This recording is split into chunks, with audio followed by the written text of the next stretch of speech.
and welcome to another podcast for The Diplomat. With me is Greg Barton, a very well-known senior lecturer from Deakin University in Australia, and certainly one of the region's foremost experts on counter-terrorism, Indonesia, and a whole host of other subjects which we're about to discuss. Greg, welcome to the podcast. Thank you, Luke. Good to be with you. Last time we met was in Jakarta before the elections in Indonesia. Since then, we've had elections in Australia, Indonesia and India, and in all three countries the governments of the day have won, and that has policy ramifications going forward, particularly in terms of security strategies in the Indian Ocean, north of Australia, and in the Pacific Ocean. How do you see the victories for in these three countries and the policy ramifications over the coming years? Look, the most important victory, I think, is that of Indonesia. I think that was most consequential in terms of the way Indonesia could have turned. Obviously, our Indian friends would say that the larger democracy of India is even more important. I can't disagree with that, but it's not surprising that Modi was returned in India, and that seemed to be inevitable. What is surprising is Congress did as absolutely badly as it did. It's also not surprising that Joko Widodo did as well as he did in Indonesia, at least that he was returned. Mm-hmm. But it was certainly possible that rising authoritarian populism manifested through Prabowo Subianto, former head of special forces, of course infamously former son-in-law of Suharto, sure, and a man given to projecting an image of himself, based on a combination of Mussolini and Sukarno, literally, may have had a surprise upset. He continues, of course, to claim that the numbers were his way, but why it was so important in Indonesia was after 20 years of democracy and steady consolidation, although it's always in Indonesia a case of muddling through 2 steps forward, 1 step backwards, to go to an uncertain president, and we don't know what sort of president Prabowo would have been, but he would have, by all indications, been some form of authoritarian populist, maybe sort of moderate, but nevertheless very likely giving more space to hardline elements in the military, perhaps a stronger military role in government. And certainly, although he's personally moderate in his religious behaviour, he's opportunistically engaged with sectarian forces, Islamist extreme forces. We saw this in a kind of precursor to the presidential legislative election of April 17, 2019, with the 2017 gubernatorial election in Jakarta. And we had those famous 2nd of December 212 mass protests, hundreds of thousands of people on the street, right, for a variety of reasons, but partly because people behind the scenes, including Prabowo, were prepared to play with sectarian forces. That had a lot of people worried. Now, arguably sectarian forces are very much in play in India as well, but in a way that was less of a surprise. In all three cases, though, we have to acknowledge that people voted in a way that was fairly robust and transparent for leaders and parties they felt comfortable with, for reasons that many political analysts would say are not too sophisticated. But politics is not about what political analysts think, political scientists think. It's about what the average person feels comfortable with. Right. And these were largely domestic reasons, perceptions based around strength of the economy, etc. So the Indonesian economy is been doing well. Jokowi has been very clear about committing to infrastructure development, and for most people that was enough to feel comfortable with him. They, of course, many were uncomfortable with what Prabowo may have brought. Modi has a lot of people worried, particularly outside India and India's minority communities, particularly its Muslim community. But for many Indians, he's seen as a dynamic, stable force who's getting on and doing stuff. And they're used to a history of political parties that are very self-serving and very opaque in what they're trying to do. So Modi continues to inspire confidence. And in Australia, Scott Morrison, credit where credit's due, won what was considered an unwinnable election. He pulled off quite a remarkable achievement. He did that by presenting a small target, literally keeping his colleagues off stage, putting the focus on himself, and not really talking about policy apart from some vague promises about reducing taxes and playing into a moderate scare campaign, thankfully not sectarian, but a moderate scare campaign picking up on quite complex policy announcements that Labor had positioned and presenting them as being a tax on pensioners and a threat to economic stability, along with an element of cultural wars. So We can disagree with the choices of voters as journalists and as researchers, but the reality is people voted for those that they felt comfortable with, and all three governments, all three leaders are not big on foreign policy. Foreign policy doesn't figure in elections anyway with democracies by and large. And arguably in the case of Modi and Morrison, there wasn't a lot of new policy announcements either. It was more a question of what people felt comfortable with and where they were going. So it's not going to impact in a series of significant policies in terms of foreign policy and regional architecture. It's probably not going to change things, but it will be stability, which, given the alternative, is probably a very welcome thing. Ironically, in countries such as China, where we have certainly the rise of authoritarian populism and we don't have democracy, foreign policy becomes an issue, not because it's important in itself, but because it plays into a domestic narrative about making China great again. And there is an element of that in Modi's rhetoric, although it doesn't result in a whole lot of articulated foreign policy positions. So it's probably not going to change the region very much. Right, and this is what intrigues me. Before the elections and quietly in diplomatic levels, people have been talking about two strategies to contain China, which is an ugly word, containment. Nevertheless, in particular between Australia, India and Indonesia, and Chinese expansionist policies into the Indian Ocean and into the Pacific Ocean. All three countries seen as quite important in that broad strategy. There were two options are on the table. One is a trilateral relationship between Australia, Indonesia and India. The other is Indo-Pac, which includes the United States and Japan and possibly other countries. However, other countries are sort of torn with Indo-Pac because of the involvement of Donald Trump.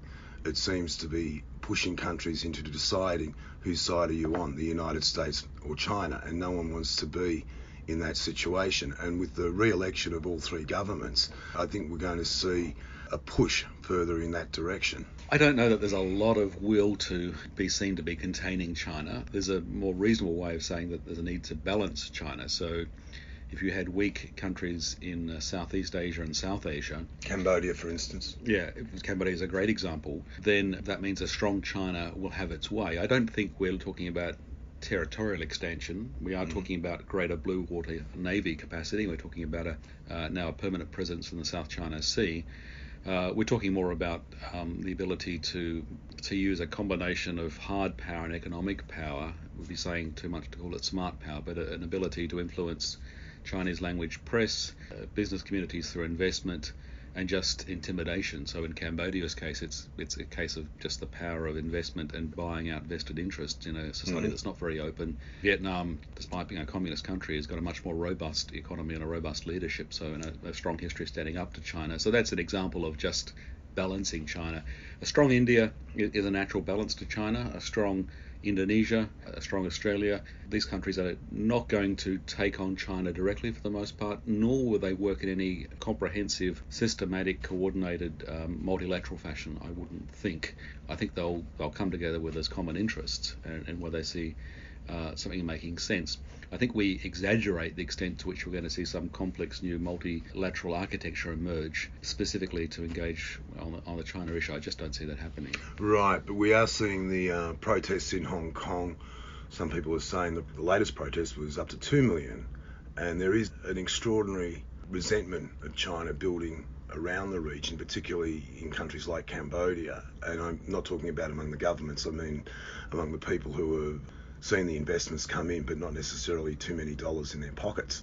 And I'm wondering if there has been a change in attitude to China. Have things changed in terms of how China is being dealt with?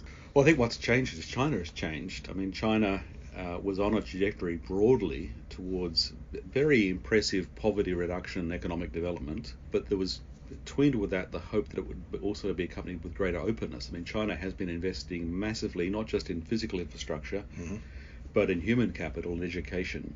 So there has been for a long time a real sense that a more educated, more prosperous, stable China would be a more open China. Right, and I remember arguments that came from the business community. They were basically telling journalists and human rights activists to shut up and go away, and that with economic prosperity in China, human rights would also improve. But under the current leadership, that doesn't seem to have happened at all. Well, the dilemma is that the broad basket of human rights, a roof over your head, clean water, education, healthcare, etc. Even the present government of China has been doing a power of good. The trouble is, of course, if you think of Maslow's hierarchy, once basic needs are met, human beings have very important needs that go beyond those basic needs. Sure. And that become a very important part of life. So it's good that people have been lifted out of absolute poverty, but people not only appreciate a chance for an education and for meaningful careers, jobs, but they also would like, and living in an environmentally, physically clean environment, they'd like a chance to express themselves culturally, to make choices about individual sort of worldview convictions, whether religious or otherwise. And even if criticising government doesn't result in it changing, a sense that the government's listening to you and some sort of accountability. Now, I don't think anyone was imagining China was going to quickly become democratic. But what we have seen is this pivot away from a steady trajectory of growing openness towards consolidation of power around one man and his clique, his coterie, and persecution of those who are seen as rivals, justified normally in terms of some sort of economic misdemeanors, corruption. In a country that has serious problems with corruption, it meant that it was always possible to find something to take on your rivals with. Mm-hmm. Some cases those rivals had been involved in clear wrongdoing, and you could see a case for bringing them to account. But of course, Chinese justice is not transparent. It doesn't have a proper system of accountability. If you're accused of a crime, that's 99% of the time that's it. It's a fait accompli. And so this was being used as a political mechanism to exclude dissent and to control rivalries and intimidate others. The reaction we're seeing in Hong Kong, where a large percentage of the Hong Kong population is taken to the streets. This is where I wanted to go. Yeah. The reaction we're seeing is a real anxiety that this one country, two systems understanding is going to be quickly eroded. That if you criticise Beijing in Hong Kong, then you can be whisked off to the mainland and charged with whatever offences. We've seen booksellers and others charged with tax evasion, etc., as a way of political intimidation. One of the points that's been made in Hong Kong was that this time round, in terms of how the sheer numbers and the volume of people, is because the business community is upset by these laws, and they're not used to protesting or saying anything that's negative about China. But the issue they are now facing are the same issues that journalists, lawyers, researchers, academics have all faced, and that, so I'm told, is that there are great lists in China of people who have paid bribes to make business, and now they can simply say, well, we've got you for an alleged bribe made 10 years ago, and we want you over here now, and we have a lovely camp where we put the Uyghurs. Well, the Beijing government has long focused on data accumulation, whether it's espionage, industrial and other forms around the world, or domestically. They have this belief that the accumulation of large amounts of data and the capacity to do effective data mining will give them power over time. And a lot of people in the big data area have long argued that we don't quite know how we're going to use this or how we get the capacity, but in time it'll be valuable. So companies, of course, like Google and the Facebook empire have built entire business models very effectively on this idea of big data. So too the Chinese government. And they've been more transparent in recent times with the idea of a social credit score, of sort of a star rating determining, whether Luke or Greg are good citizens, slightly dodgy citizens, or very bad citizens, and using carrots and sticks in response. Mm-hmm. So they've got information, in many cases dirt, or they can certainly claim it to be dirt on pretty much everyone. So no one is going to be able to stand up against this. Now, one school of thought, which I guess inspires the optimism on the street in Hong Kong, is if you stand up to the local Hong Kong authorities with large enough numbers and take care to do so in a fairly peaceful fashion, they're going to be intimidated into standing up to Beijing. Another school of thought, which I think is, to my mind, is more persuasive, is that this, as admirable as it is a last hurrah for independent political processes and legal processes in Hong Kong. That there's nothing that an administration in Hong Kong can ultimately do to stand up to Beijing, and the clear trajectory is unassailable that we are going to see Beijing having power over people living in Hong Kong as it has over the rest of China Given that Xi recently came out and suggested that within his tenure there would be reunification with Taiwan, you could hardly imagine that he's going to be dissuaded by some commitment to a two-system understanding with Hong Kong that will mean that you can get away with a level of dissent and criticism in Hong Kong you can't in the mainland. I mean, this has been a long time coming, and I don't see any way of halting it. I think the reality is that not only will legally and politically Hong Kong be completely under the control of Beijing,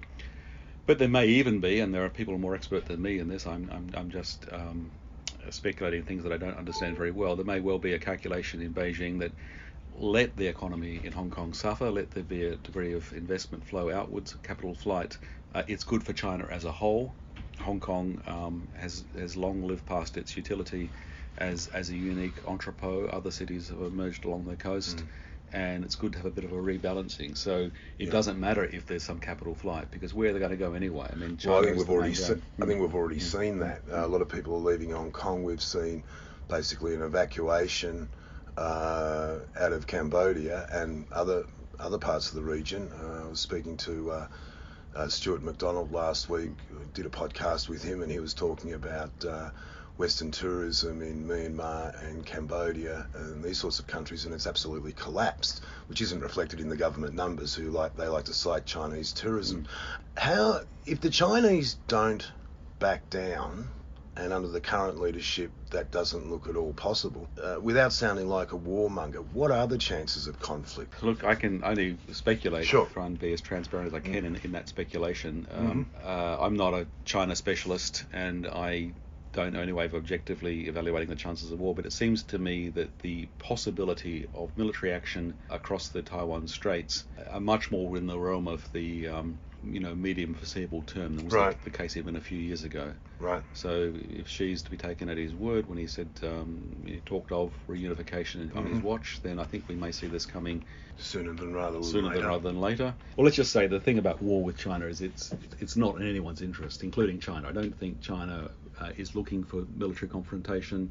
It's hedging its bets, and it plays a long game. So what it's done with reclaimed artificial islands and shoals in the South China Sea is a long-term strategy. And in fairness to China, when America had an opportunity to set up bases in places like Okinawa, it took it, and it has no intention of walking away from those bases. So China looked at that and said, okay, that gives them a strategic advantage, we'll match it.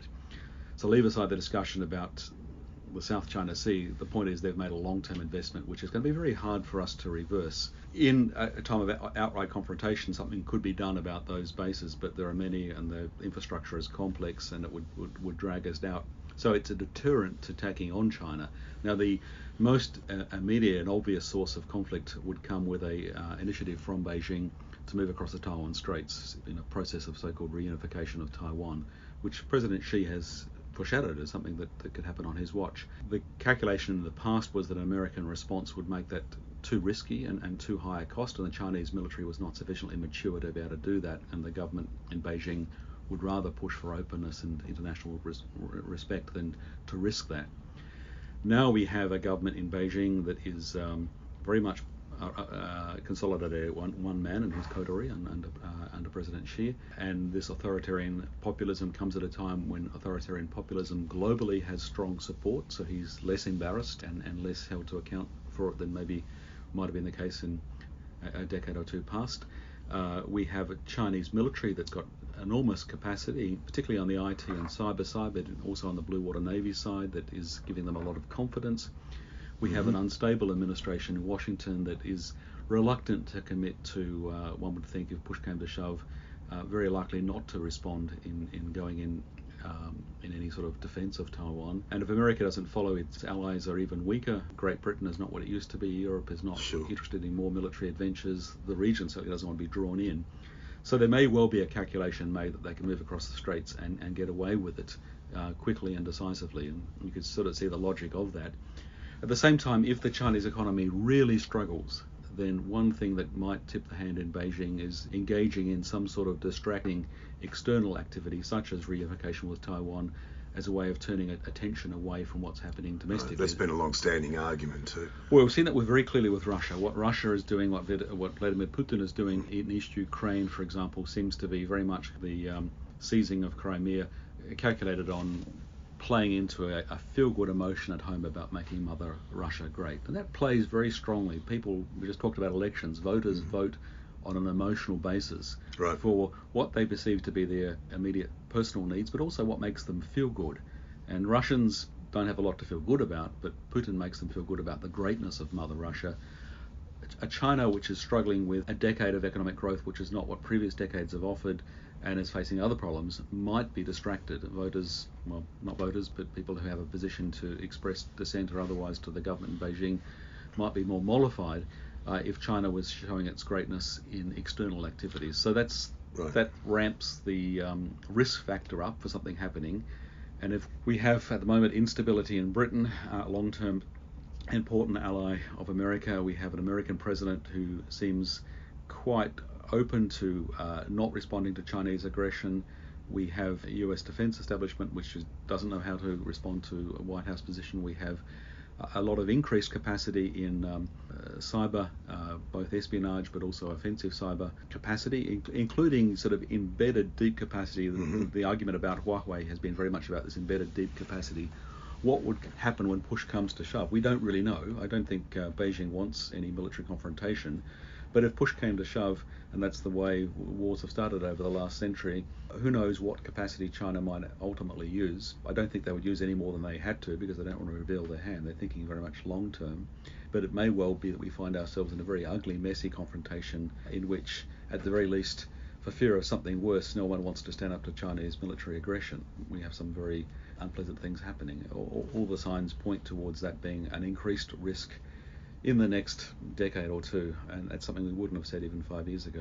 I'd just like to take the conversation back to what you do specialise in, what you're quite renowned for, is terrorism, Islamic militancy, and there seems to be two great potential threats. There's the grand threat of sovereign nations, whether it's Russia, China, superpowers facing off, and then there's the terrorism threat, which seems to be an issue that people all over the world live with now. And as we saw with the bombings in Sri Lanka and warnings that ISIS trained militants would be returning home.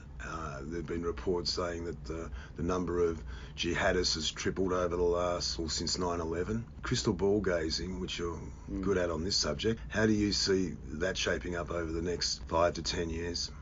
Well, when it comes to terrorism, we're talking about a resilient problem that is perhaps best understood. David Kilcullen expressed this years ago as a global insurgency. A low-level global insurgency that becomes high-level in certain spaces where good governance breaks down and you have state failure. So if you look at the Global Terrorism Index, you find data visualization making this nice and clear that there's a correlation between collapse of national government, either at a nation level as a whole or at a regional level within, say, northern Nigeria, what's happened in Syria with the civil war, the problems that we brought on in Iraq, ongoing problems in Afghanistan, Pakistan, mean that those 5 countries stand out as representing 3/4 of all the terrorist deaths and problems. So terrorism, we need to understand, is not an existential problem, but it is a resilient problem, and it flares up in certain areas where you've got a degree of state failure as an existential problem. We face threats that are existential, that have nothing to do with terrorism, but they would increase the possibility of terrorism emerging. So I think the great existential threats of our time are the deterioration of the physical environment, global warming, but also the uncertainty of climate change that comes with that.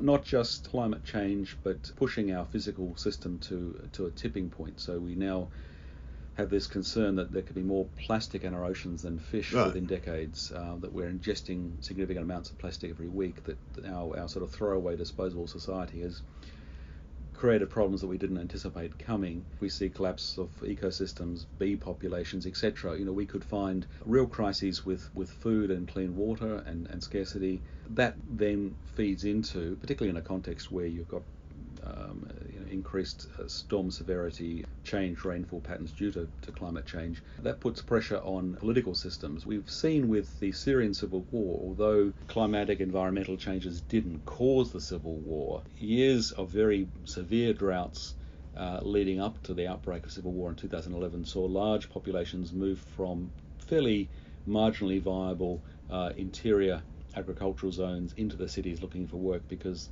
suddenly these marginal agricultural areas weren't even viable anymore in the absence of rain, and that put political pressure. It was a contributing factor. It doesn't take too much imagination to see how changes in the Ganges River Delta could impact on countries like Bangladesh that are struggling at the best of times anyway. Right. Bangladesh does a very good job in responding to the threat of floods, but there's a lot of other problems that could compound and cause troubles. Problems in neighbouring Myanmar would impact on that. Problems in the Mekong Delta, you can see how that can feed into... I was just going to mention that, actually. I mean, we've seen a combination of droughts and a dozen dams built upstream to the point where the salinity rises as the floods recede. And we're seeing the salinity levels now in the Mekong River coming from the ocean all the way up to the Cambodian border, which is killing off fish stocks. And there's 70 million people who are relying on those fish stocks, and the unofficial population in, say, Phnom Penh at the moment is actually 5 million people, which is an extraordinary figure compared with just 20 years ago when it was measured in hundreds of thousands. Yeah, for a city that wasn't never set up to had millions of people, much less 5 million. Yeah. President Trump, of course, just famously muted the intelligence establishment on speaking out about climate change as a great threat. Now, the US intelligence and security defense establishment's not known for being, trendy left wing.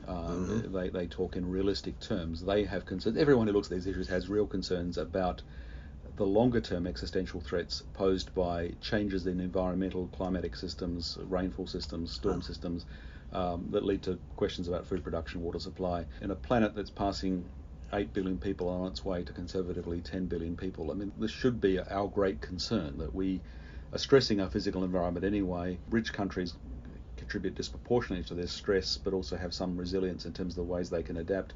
Poor areas of the world, which are pushed to the edge and have unstable political systems, and that includes much of the Muslim majority world, across North Africa and through the Middle East and Asia, become much more vulnerable to political unrest and state failure. In that context, terrorism will be one of the mechanisms which feeds into cycles of violence. So I don't see terrorism as an existential threat, but I certainly see it as a resilient, persistent threat that will come to occupy as much space as it can take, as much space as it's given, which is when the state recedes and fails, then the short-term expediency of terrorist methods feed into it being used by movements. It's not expedient in the long term, but it is in the short term. That's the way people are thinking.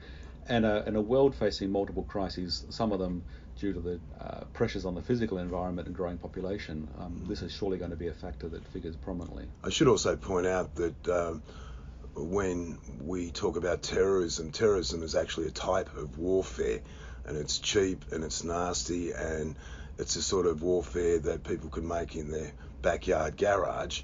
And when they don't have much and they don't have access to food and water, their families are starving, and they want to make a point, whether it's Islamic militants or Christians or any other group with a political agenda, it becomes a viable means of making a point. It's not efficacious in the long run, in the big picture, but it's a cheap and quick way for a social and political movement to leverage its power. The thing about terrorism, you can sort of explain it or justify it in terms of the weapons of the weak argument. For the movements involved, that the power of terrorism comes on it being provocative. So people ask the question, why do terrorists do these outrageous things? Well, they want us to be outraged, because then we overreact.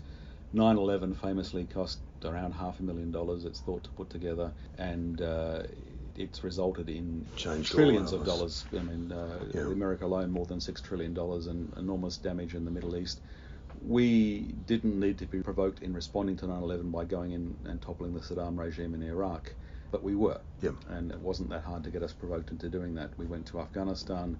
It worked better than Al-Qaeda had expected. You might say, well, Al-Qaeda paid a very heavy price. It was really knocked around very badly in terms of our response. Yes, but Al-Qaeda and its affiliates globally is multiple times stronger and more numerous and more expert than it's ever been in the past. Al-Qaeda itself has played a kind of a low-key role. It's avoided 9/11 style major confrontations. It doesn't have the capacity at the moment. Our intelligence in Western democracies is sufficient to resist that threat. but it's playing a long game. Islamic State, which is an Al-Qaeda spin-off, of course, as a result of our invasion of Iraq, is a more brutal version of the same ideology that says, let's be even more outrageous and more provocative. Let's openly attack Shias or Christians and see what sort of response they get.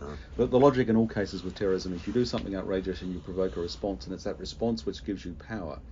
And that's proven to be a powerful mechanism that we'll see political actors using again and again. Of course, it's often mixed up with insurgency, and insurgency tends to emerge when you've got some problem with the nation state, the national government, either delivering services or maintaining legitimacy. Right. I'm thinking Jemaah Islamiyah and Abu Sayyaf in the southern Philippines. Well, Abu Sayyaf in the southern Philippines has done well out of an opportunity space where the government in Manila has been weak. In Indonesia, democracy and stability and economic growth has meant that Jemaah Islamiyah has failed. It's, right. The core leadership of Jemaah Islamiyah, when they returned from Afghanistan, the Afghan alumni, most of them said, this is not the time or the place for jihad. And so they turned away from violent jihad.